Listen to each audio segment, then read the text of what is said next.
Do you find yourself influenced by people that you encounter, or do you find yourself more affecting others by being authentic?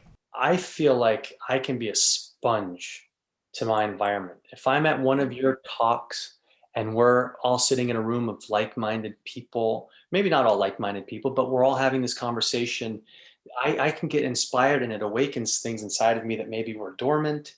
And I then begin to emulate the things that I'm around. And I can be very influenced by my surroundings and by the people in my surroundings.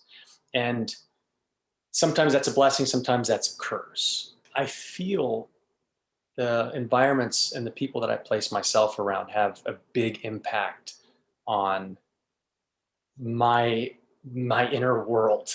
And maybe the maturity is not necessarily being so influenceable and learning that that's your center and your core, and you don't necessarily have to blend in with every place or person that you encounter. I don't know, maybe that's some of my learning as an adult, is to really like stand more in who I am. Yes, regardless of whose presence you're in.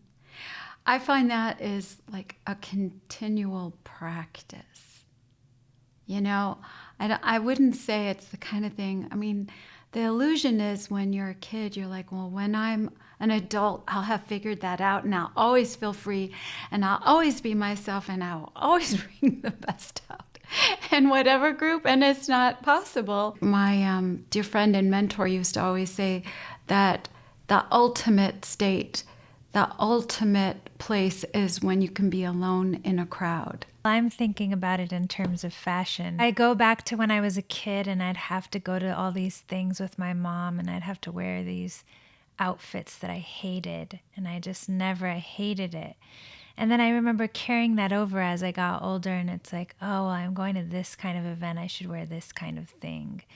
And I wouldn't be comfortable in it, but I felt like I had to wear it to like blend in or to be, and now I'm at the stage where I can go to like a gala and wear a sweatsuit. And I'm like, yes, I finally feel like me. You can always tell when someone's being themselves and really in their own honor.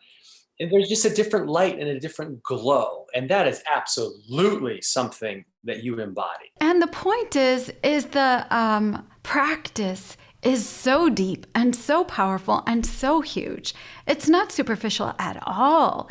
It's just you finally figured out how to live it. That's the embodiment of it. You start with it in practice, even though it hasn't quite resonated deep inside. Like maybe you're still a little shaky in your core about who you are, but you follow this voice that leads you like, but this is where I feel most comfortable, and you honor that. When you freely like and completely just really trust the things that you love to do, regardless of how big or small they are, I feel like they always lead you to where you need to be and more awareness of yourself and more information. And it feels like that's sort of your compass. I think the way that I like to look at it is do I how much do I honor myself and how much do I betray myself? And are there areas where I still betray myself? What are those? And why am I continuing to do that if I know that I'm doing that?